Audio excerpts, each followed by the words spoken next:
Alberto Barrera Sandoval. Bien, pues ellos son maestros también de la CETET y vienen a exponer pues la situación de ellos en este conflicto magisterial. Ellos son parte de los profesores que están acampando, por así decirlo, en Plaza de Armas de Villahermosa. Buenas tardes, bienvenidos. Buenas tardes. Pues, sí, dígame, adelante. Venimos a este importante medio porque es necesario hacer unas precisiones en cuanto al conflicto magisterial que estamos viviendo en el Estado. Y precisamente en cuanto a el cierre de carretera o bloqueo de carretera en Tamulté de las Sabanas y Ocuixapotlán. La precisión es que agradecemos el apoyo de la comunidad hacia la Coordinadora Nacional de Trabajadores de la Educación y hacia la CETET aquí en el Estado, que es la Coordinadora Estatal de Trabajadores de la Educación de Tabasco. Queremos hacer la siguiente precisión porque se está hablando, se está fuertemente en los medios, que es la coordinadora la que está propiamente encabezando estas acciones. Pasa que dentro de el grupo que hay en Tamulté hay intereses de otros sindicatos, intereses ajenos, que aprovechando que la comunidad avala o apoya decididamente a la coordinadora, se han presentado a nombre de coordinadora líderes de sindicatos que no están caminando, que no forman parte de lo que es la dirección política y tampoco de los comités municipales que coordinadora tiene en el Estado. O sea que de la coordinadora nada más son ustedes los que están ahí en Plaza de Armas, o hay de coordinadora en el plantón, en el bloqueo que hay allá en Ocuixapotlán, en Tamulté de las Sabanas.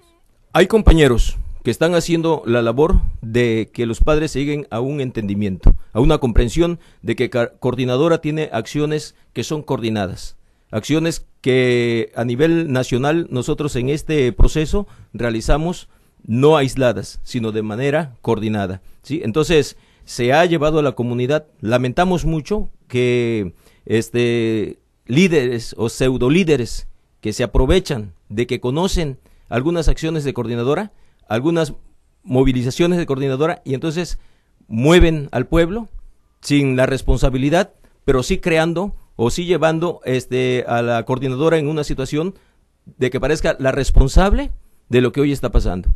Nosotros sí agradecemos a los padres esa disposición, ese apoyo, pero que coordinadora no los ha movido, no los ha llevado a la acción de la manera en que fueron ellos inducidos para ello. Entonces, ¿ustedes se deslindan de las acciones que se han dado en Tamulté y en Ocuixapotlán? Sí, en la medida de que no la dirección política del Estado no ha hecho o no ha llamado a tales acciones, ¿sí? Entonces, no podemos nosotros tomar esa responsabilidad, ¿sí? Aunque pues se está sonando fuerte que es coordinadora. Es una manera de que el Estado pues trata de desprestigiar a través de las gentes que se dedican o que sirven al Estado, no dudamos que sean gente del Estado, que están metiendo las manos y que están llevando esta situación en las condiciones que hoy se encuentra, ¿sí? Entonces, ¿del Estado de Tabasco o de la Federación? Del Estado de Tabasco. Sí, ¿son los que están metiendo infiltrados, podemos decir? Exactamente, sí, infiltrados. ¿Ustedes son tabasqueños? Trabajamos aquí en el Estado, yo tengo 26 años de servicio, soy maestro de educación preescolar de aquí del Estado de Tabasco, igual que los compañeros. ¿Ustedes también son tabasqueños? Soy Alberto Barrera Sandoval y yo en Tabasco he estado laborando 36 años de servicio en secundarias técnicas. ¿Y usted? Efectivamente, yo también soy trabajador del Estado, laboro en el municipio de Jalapa, soy docente de primaria. Correcto. Entonces, hay algunas cuestiones que se están dando a conocer, que dicen, o con las que están moviendo a los padres de familia, que hablan sobre la privatización de la educación. En la mañana, el subsecretario de Evaluación de la Secretaría de Educación Pública dijo que la privatización de la escuela pública es mentira. ¿Ustedes parte de sus demandas es eso? O con lo que han estado moviendo a los padres de familia, pues es esta versión que hay de verdad en ello. Aquí hay una cuestión y tenemos que decirlo. La Secretaría, pues lógicamente, que tiene que decir que no hay, pero hay documentos que se llaman autogestión de padres de familia, y en ella implica la responsabilidad de los padres de familia en el gasto total de todo lo que se consume en la escuela. De hecho, se está negando la venta de los libros y lógicamente que en la ley ya dice que desapareció los talleres de los libros de texto gratuito, y a partir de allá que se van a reciclar. Sí, hay documentos que tienen los directores donde dicen que les van a pedir que les vuelvan a entregar los libros porque pretenden reciclarlo. ¿Por qué? Porque ya no hay el taller y el próximo ciclo escolar. Imagínese usted un niño que trabajó, que usó el libro como es debido, o que se les mojó con el Tabasco, es muy húmedo, que se les haya mojado. ¿Qué va a pasar? ¿Cómo pretenden ellos que ese libro se recupere? Pero de hecho hace unos días sé que llegaron unos ejemplares, ¿no?, de texto gratuito, y ustedes me dicen que pretenden ya... De hecho, la pretensión, supuestamente por el movimiento que se está dando y las denuncias que estamos haciendo, pues podrían no hacerlo este año, ¿no? Pero sí más adelante. Hay muchas cosas que comprueban que se está privatizando. ¿Cómo cuáles? Tenemos el pago de luz, hay documentos que lo avalan. En Cárdenas, usted sabrá de que hubo un problema allí hace unos 2-3 meses, que hicieron que les cortaron la luz porque eran 50,000 pesos que tenían que pagar. ¿Y qué hicieron? Los padres de familia toman la escuela, hacen la denuncia y regresa a la Comisión Federal y lo vuelve a aplicar. Ellos pretenden, dentro del documento que ellos tienen en la mano, dice que son 25 watts que nada más pueden justificar, más no lo demás. Y eso pues implicaríamos muchas explicaciones, pero yo considero que lo que debemos de explicar es que la escuela se privatiza. O sea que la reforma educativa que se hizo solamente permite que las escuelas gasten 25 watts mensuales. Pues es lo que dice el libro, el documento. Es muy poco, ¿no? Sí, lo que buscan es que, mire, al privatizarse la Comisión Federal de Electricidad, es mentira que nos quieran regalar la energía eléctrica. Es para que se incremente el costo al final de cuentas. Porque uno como empresario no invertiría para regalar su dinero, ¿no? Y es lo que está pasando aquí en Tabasco. ¿Y en qué afectaría esto a las escuelas? ¿O en qué afecta esto afecta en el momento que tendrían que ya cotizar bimestralmente para ese pago de la energía eléctrica. Y si hay gente muy humilde que no tienen dinero a veces ni para comer, porque yo lo he visto, lo he vivido en mis años de servicio. ¿Cómo es posible de que les incrementen cada bimestral, tengan que sacar dinero para estar pagando, ¿no? Pero aquí, ¿qué tiene que ver con la escuela? Que, pues según hasta donde yo sé, con los impuestos que paga la gente, bueno, pues se destina un presupuesto para que se hagan estos pagos a las escuelas. Bueno, a partir del 82, 83, empezaron a aplicar los recortes presupuestales, y donde está más afectado es en la cuestión educativa y en la cuestión del sector salud. Por eso vemos nosotros que se habla de un servicio universal de medicina, donde también nos van a fregar. Pero en este caso, el recorte que se hace ya se tiene contemplado, y una cosa es el recorte presupuestal y otra cosa es la reforma educativa, ¿no? Mire, desde el 82, 83 se dejó de mandar dinero a la escuela. Por eso es que se aplica lo que conocemos como las cuotas voluntarias, que al final de cuentas las convierten en cuotas voluntariamente a la fuerza. Si no pagas, no te inscriben. Hay un caso curioso que nos sucedió en mi escuela. La niña no le podíamos poner tareas porque no tenía libros, tampoco le podíamos poner asistencia porque asistía a ella, pero no había pagado las cuotas. Entonces eso nos demuestra a nosotros que sí viene la privatización. Pues, pero esto de las cuotas en las escuelas, pues se ha cobrado siempre. Tengo entendido que en la secundaria se cobra una cuota para ingresar, en las primarias también, en las preparatorias también, ¿no? Hay un documento que surge en 1981 donde dice que las cuotas son voluntarias y son son simbólicas, y que debe ser menos de un salario mínimo. Anteriormente, en los años de 80 para atrás, pues no habían pagos de cuota, porque lo que hacía era una obligación que tu papá te llevara a la escuela. Si no, te sancionaban los delegados. ¿Qué es lo que pasa ahorita? se autorizan las cuotas voluntarias que... En la reforma educativa sí, desde el 81.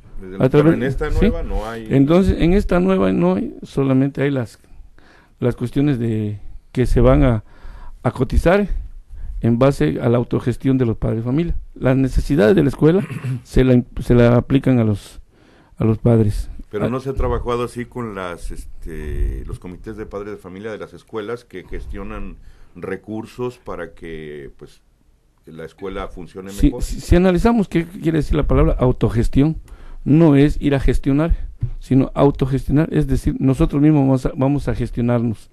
En qué cómo podemos resolver el problema. Así lo dice el documento, ¿no? Entonces no hay, está en la cuestión jurídica del artículo 3 y 73 de la reforma. ¿Cuáles son sus peticiones? ¿Por qué mantienen ese plantón en Plaza de Armas? Bueno, en primera instancia, para poder establecer nosotros condiciones a nivel nacional para que de una u otra manera se abra la mesa de diálogo, que es lo que se ha abogado como el principal propósito de coordinador a nivel nacional. Estamos apostados ahí porque es una manera precisamente de manifestarnos en contra de una imposición que, aparte de lacerar al trabajador, como ya mencionaron mis compañeros, lesiona al padre de familia. Si es tan denominada la cuestión de la reforma educativa en su artículo 73, donde menciona que el líder le dan el liderazgo al director, a los padres de familia, al alumno, al docente, pues para resolver estas necesidades inmediatas. Esto implica que ellos tendrán que organizarse y en base a ese artículo 73 sale el acuerdo 717, que es un marco jurídico donde prácticamente ahí a los padres de familia pues se les da la escuela. Legalmente ellos son los representantes de la escuela junto con todos los agentes. Entonces podemos decir que ahí hay un deslinde de la Secretaría de Educación para que los padres de familia sean autónomos. Por eso se llama autonomía. Somos autónomos de decidir en nuestra escuela lo que queremos y cómo lo vamos a hacer, pero desgraciadamente habla de que los padres son los que van a solventar, porque hablar de, como decía el profesor Barrera, de gestionar en el gobierno, a la vez de que cuando en secretaría vas y gestionas materiales, ya sea de limpieza o de primera necesidad, simple y sencillamente te dicen que no hay. Si ellos hablan de una gratuidad y que garantizan que los libros no van a tener costo, entonces ellos, desde un principio y al inicio de cada ciclo, deben mandar los recursos que la escuela necesita, porque para eso son las cuotas voluntarias, para adquirir los materiales que hacen falta en las escuelas, y como secretaría no se responsabiliza, simple y sencillamente ellos reconocen, porque hasta eso reconoce que las cuotas voluntarias se tiene que rendir un corte de caja como si el dinero ellos lo mandaran. Y sin embargo es un dinero que emana de la misma comunidad escolar. Tengo entendido que en estas famosas cuotas voluntarias quien se encarga es el Comité de Padres de Familia. Y ellos son los que deben de administrar y de alguna forma la Secretaría de Educación, y no quiero que esto se malentienda, que yo estoy defendiendo a nadie, ¿no? Pero creo que son los esquemas que se manejan en las escuelas. Y ellos deben de administrar, pero de alguna forma también informar a la Secretaría de Educación en qué han utilizado esos recursos que han de alguna forma voluntaria, que muchas veces más bien es voluntariamente a fuerzas para los papás, pero que quienes rigen son los comités de padres de familia. No, inclusive ni la directora o los maestros tienen que ver en esta administración, ¿no? Simple y sencillamente son visores de lo que hace el Comité de Padres de Familia, ¿no?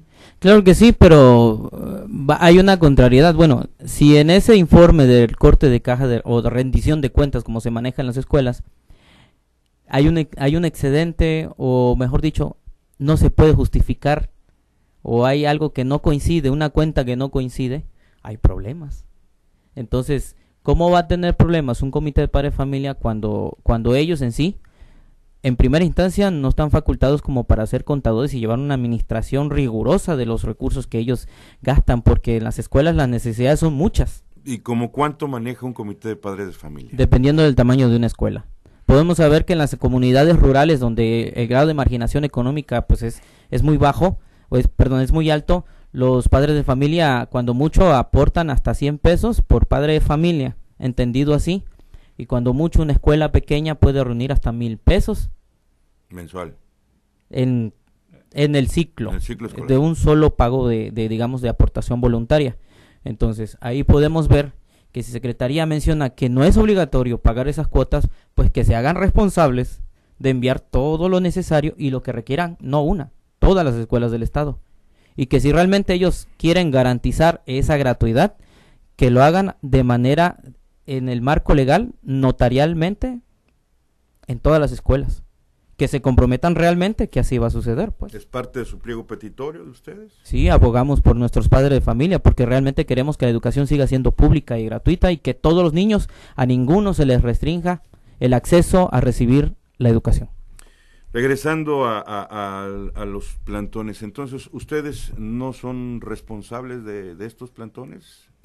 Mire, en cuanto a la manifestación que tenemos, es necesario que nosotros realicemos esos plantones, pero en cuanto a las acciones que nosotros realizamos, son acciones coordinadas, son acciones que llevan un consenso, no son acciones aisladas. Precisamente los comités municipales es donde se determina la acción que vayamos a realizar. La participación de los padres de familia es en el sentido de que se les informa efectivamente lo que trae para con ellos el artículo 73, la reforma al 73, y para nosotros pues la reforma al tercero, ¿no? Directamente tiene que ver con nosotros y tiene que ver con la formación de los niños, porque allá hay una situación que se presenta y si quisiéramos hacer patente esto. Cuando se habla de la cuestión de la evaluación a la que nosotros somos sometidos de manera obligada, lo que mucha gente no sabe es que al nosotros ir a un examen en la manera que está planteado en el servicio profesional docente, es que nosotros inmediatamente estamos renunciando a la manera en que fuimos nosotros contratados en el año que nosotros ingresamos.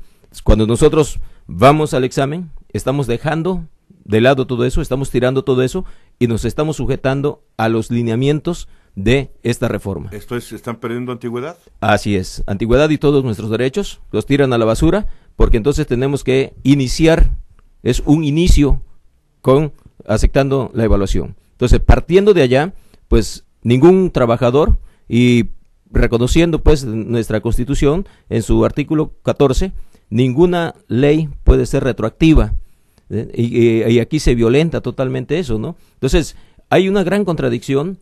Lo que está pasando a nivel nacional es que el gobierno se ha encajonado, se ha encerrado.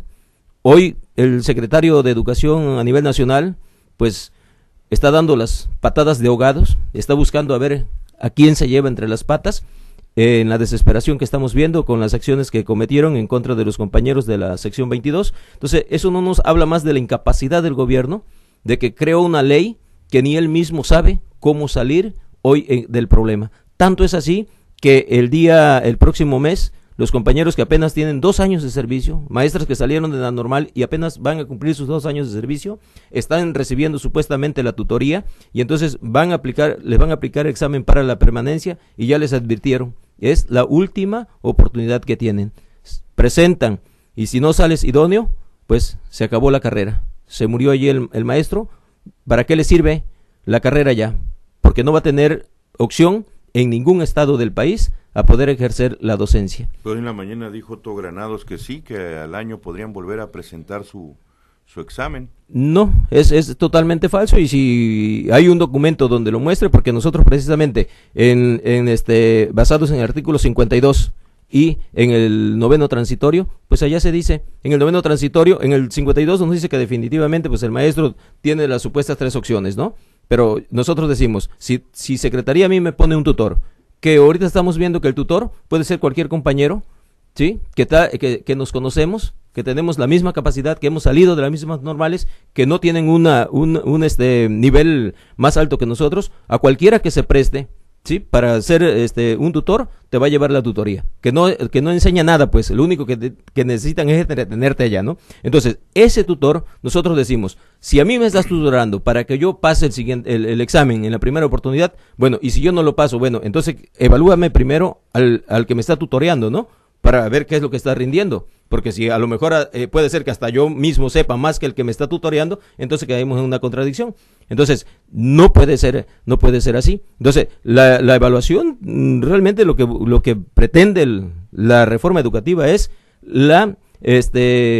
correr al maestro sin ningún compromiso, ninguna responsabilidad para el Estado. Entonces, eso lo tenemos que dejar muy claro. No estamos en contra de evaluación, pero siempre que sea una evaluación para medir, para reconocer, para que el gobierno entienda y vea en dónde hay necesidad de mejorar las cosas. En ese sentido nosotros estamos por la evaluación, pero no una evaluación punitiva. Mira, en la línea telefónica está el subsecretario de Educación Superior en el Estado, el maestro Emilio de Igartúa, ya está en la línea. Maestro, ¿cómo está? Buenas tardes. Muy buenas tardes, me da mucho gusto saludarte. Pues nada más para comentar, bueno, nosotros evidentemente respetamos de manera muy amplia y lo hemos manifestado en todo momento las expresiones que los compañeros, en este caso de la coordinadora, está haciendo, pero sí creo que es necesario puntualizar que la información que le está dando pues no carece de toda veracidad, toda vez que de ninguna manera, y lo saben muy bien porque esto lo estuvieron manejando incluso cuando los primeros exámenes para evaluación de promoción, de que los compañeros docentes tenían que renunciar a sus derechos. Y él lo sabe muy bien, es un específico para aquellos compañeros que quieran ingresar al servicio docente, no para los que ya están. Los derechos laborales, los derechos de los maestros están intocados. El único, diríamos, factor que incide en la pérdida de su plaza es no haber cumplido con la presentación de la evaluación en tiempo y forma, como ocurrió en noviembre del año pasado a nivel nacional, y en el caso del Estado, igual, en donde tuvimos 70 compañeros que decidieron, esa fue su voluntad, no presentarse al examen, y en razón de esa decisión, bueno, fueron dados de baja en la plaza específica en la que presentaron el examen. Yo creo que qué bueno que el compañero que está con ustedes está señalando los beneficios de la reforma educativa, y uno de los beneficios de la reforma educativa es precisamente la evaluación de los docentes, que se hacen bajo principios establecidos por el Instituto Nacional de Evaluación Educativa y que tienen precisamente como propósito hacer un diagnóstico. Como él bien comenta, los compañeros que fueron convocados a la evaluación docente en noviembre pasado y que salieron con el grado de insuficiente están siendo acompañados por tutores que fueron precisamente resultado de un proceso de convocatoria del Servicio Profesional Docente en coordinación con el Instituto Nacional de Evaluación Educativa. Y esos acompañantes, esos tutores, tienen el propósito y están también siendo evaluados para que en la próxima evaluación que tendrán que hacer en noviembre, como está establecido en la ley del Servicio Profesional Docente, salgan no salgan idóneos, sino suficientes en el propósito de seguir continuando con su labor docente. Y es importante establecer, son 3 oportunidades. Si, como él bien dice, están de acuerdo con la evaluación, pues yo creo que todos tenemos que estar sujetos a esa evaluación. Es lo que va a permitir que la ciudadanía, que durante tantos años ha establecido de manera muy puntual que es la calidad de la educación, su principal demanda, se cumpla. El artículo 3º constitucional es muy claro, señala de manera muy precisa el mantenimiento de la gratuidad de la educación. La escuela pública, a pesar de que lo estén cotidianamente señalando ello ante padres de familia y ante la sociedad, no se concluye la gratuidad, los libros de texto gratuitos seguirán entregándose, pero además de todo, estamos claros de que en la triada fundamental para que haya una educación de calidad tiene que ser docentes con las capacidades y las competencias necesarias, infraestructura adecuada y equipamientos adecuados. En eso está trabajando la reforma educativa, y el tema que también me preocupa porque nos preguntan de manera recurrente nuestros compañeros de los medios de comunicación, porque se ha manejado que el tema de gestión de la escuela es un tema que evidencia, según ellos, el tema de la privatización, y la gestión de la escuela es, al contrario, un mecanismo a través del cual la Secretaría de Educación Pública va a gestionar recursos para que bajen a las escuelas, y las escuelas, los directores y los padres de familia decidan, en base a proyectos, hacia dónde quieren que se canalicen los recursos. Hay que enfatizar simplemente, y te agradezco mucho el espacio, que la educación seguirá siendo gratuita, que si alguien está convencido de que la educación tiene que ser gratuita es el gobernador del estado, que como nosotros somos hijos de la educación pública y de ninguna manera íbamos a permitir que la educación pública se revirtiera. Estamos convencidos de que hay que evaluar a los maestros porque tienen las competencias, Nosotros estamos convencidos de que en Tabasco la enorme mayoría de los maestros tienen las competencias y las capacidades, y eso quedó demostrado en la evaluación que presentaron en noviembre pasado, en donde más del 87% sacaron al menos suficiente hacia arriba.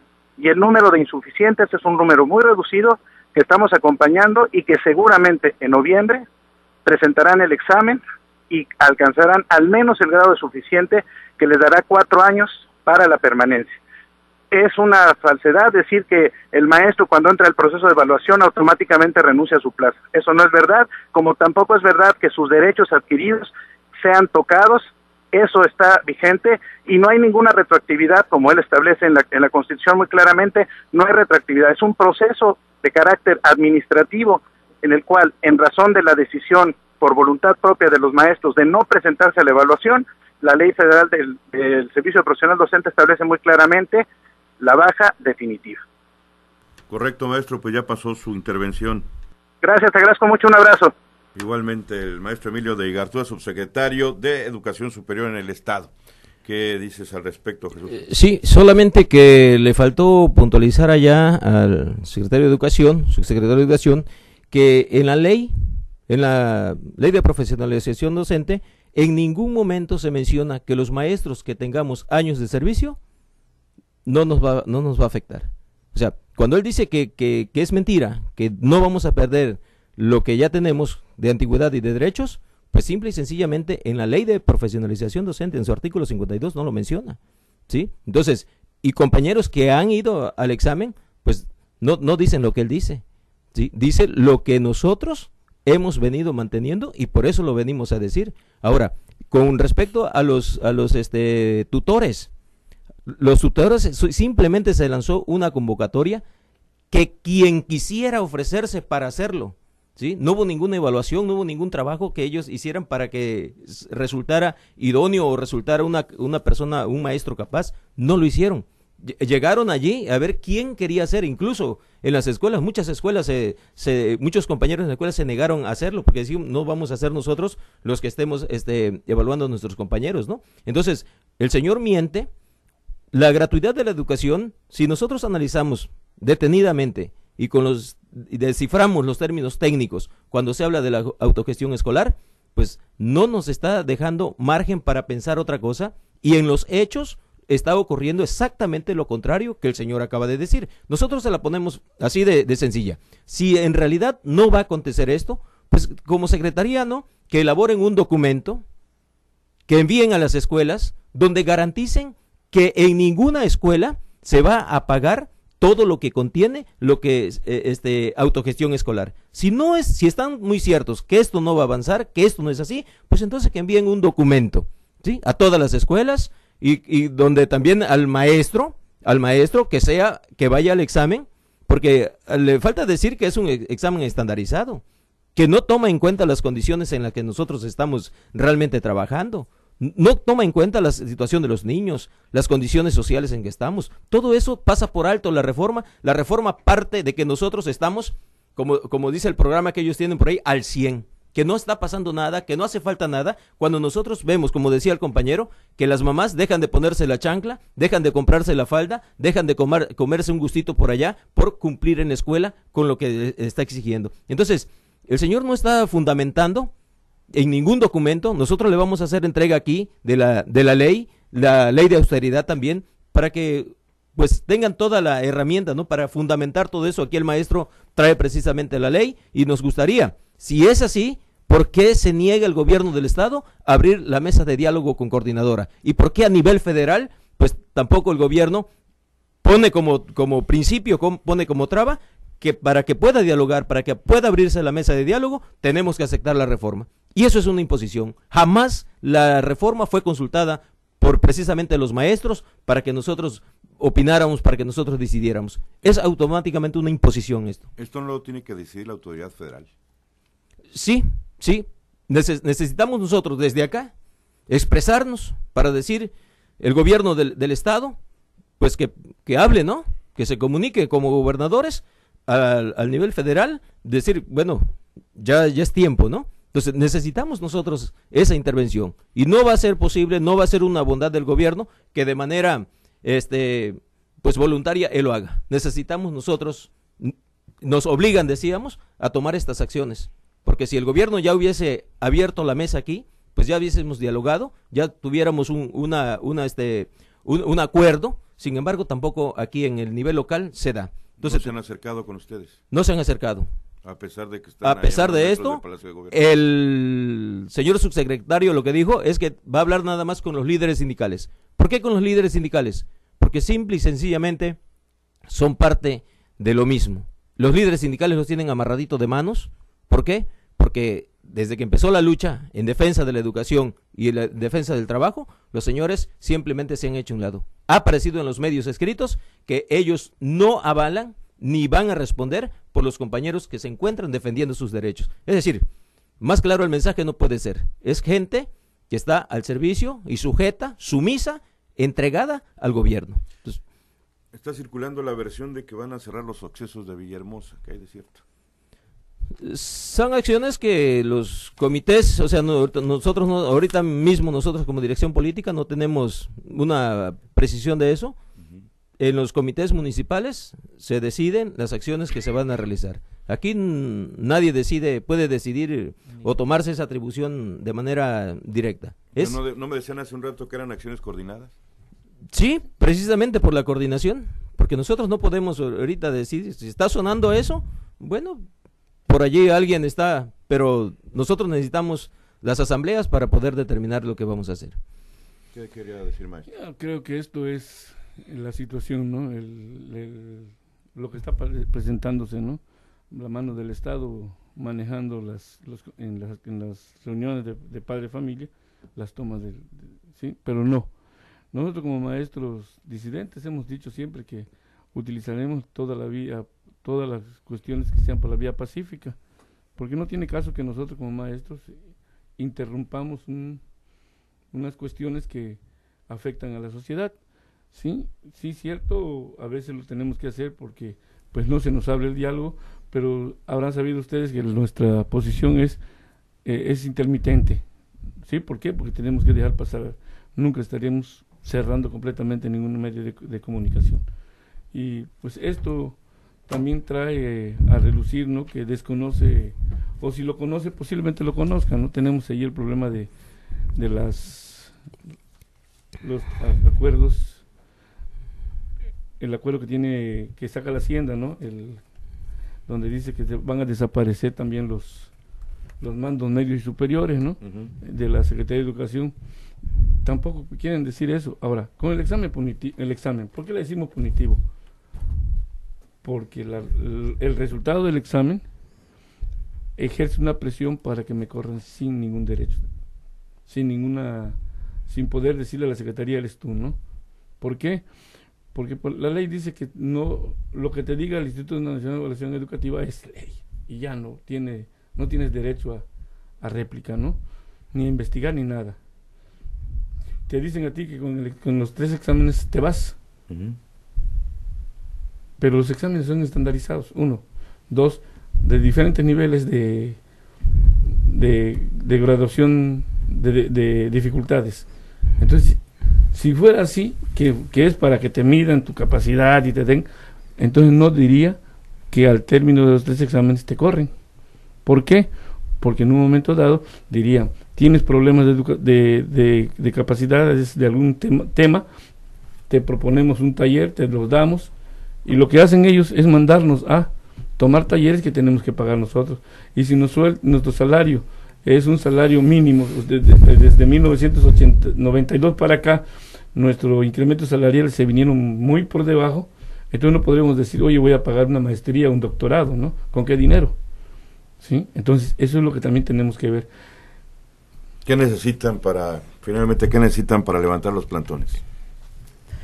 Bueno, en primera instancia, pues ya, como yo le había comentado desde un principio, la mesa de diálogo nacional. Ese sería el camino correcto, el que se requiere en estos momentos, para que ya podremos decidir, levantar los plantones.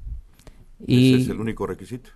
No, y también nosotros apostamos por la cuestión de la abrogación a los artículos 3 y 73, porque en verdad laceran al pueblo y al trabajador. ¿Algo más que quieran agregar? Pues agradecemos este espacio y conforme las cosas se vayan dando, pues estaremos informando al pueblo. No les mentimos cuando les decimos que lo que persigue la reforma educativa, y si nosotros pudiéramos informar en otra próxima visita de exactamente de dónde se generan estas reformas, quiénes estarán detrás de las reformas, yo creo que aclararía mucho a la ciudadanía, a nuestros padres de familia, el interés que hay, ¿sí? Porque estas reformas no están hechas o no han sido elaboradas para beneficio del pueblo. Y si lo tienen ahorita, ¿por qué no me dicen quiénes están detrás de todo esto? Bueno, es un organismo internacional, la Organización para la Cooperación y el Desarrollo Económico, la OCDE, que en cada país, en nuestro caso México, bueno, Mexicanos Primero, que agrupa a los millonarios de nuestro país, que no son tantos, ellos son los que están muy interesados detrás de esto, moviendo, nosotros decimos, al títere que tenemos como presidente, ¿no? Porque obedece ciegamente, sin escuchar, sin conocer, sin voltear a ver al pueblo, ¿no?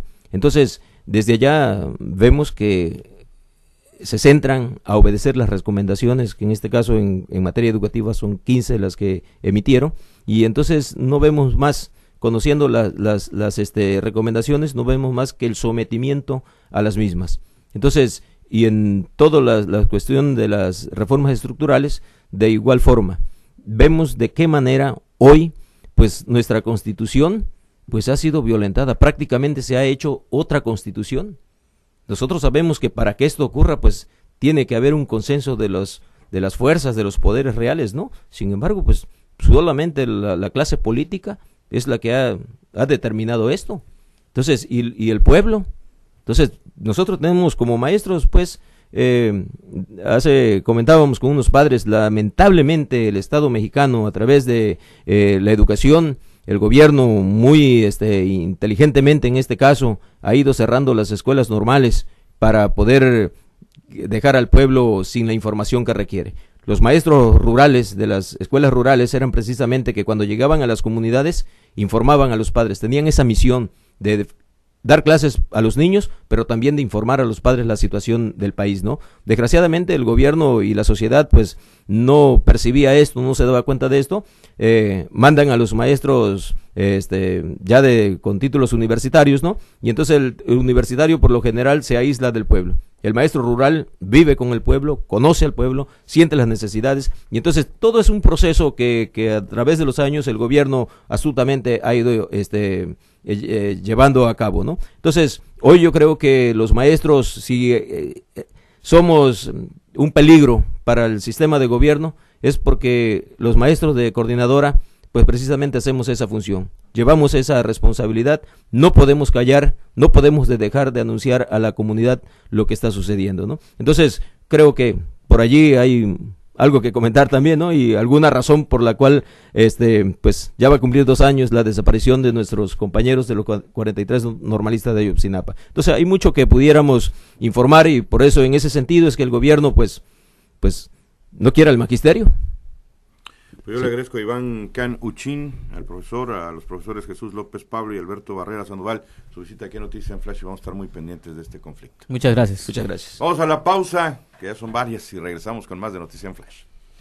Centro de Imagen de la Mujer Seracom creó para ti el paquete diagnóstico. Incluye mastografía digital, ultrasonido mamario, densitometría ósea, marcador tumoral y Papa Nicolau a 2,990 pesos o un 25% de descuento por separado. Informes al 315-3575. Seracom, la imagen de su salud. Responsable sanitario Dr. Amir Belisario Pérez Lanz, egresado de la UJAT, cédula profesional 1923-529, por la calidad de la salud. Ya cumplió 3 años tu hija. ¿Ya qué escuela va a entrar? Ay, todavía no tiene edad, tía. Sí tiene, tú llévala. pero después del pastel, ¿eh? Si tus hijos tienen 3 años, inscríbelos a preescolar. Es vital para su desarrollo. Aprovecha que el periodo de inscripciones fue ampliado. Infórmate en www.gov.mx/CEP. Secretaría de Educación Pública. Este programa es público ajeno a cualquier partido político. Queda prohibido el uso para fines distintos a los establecidos en el programa.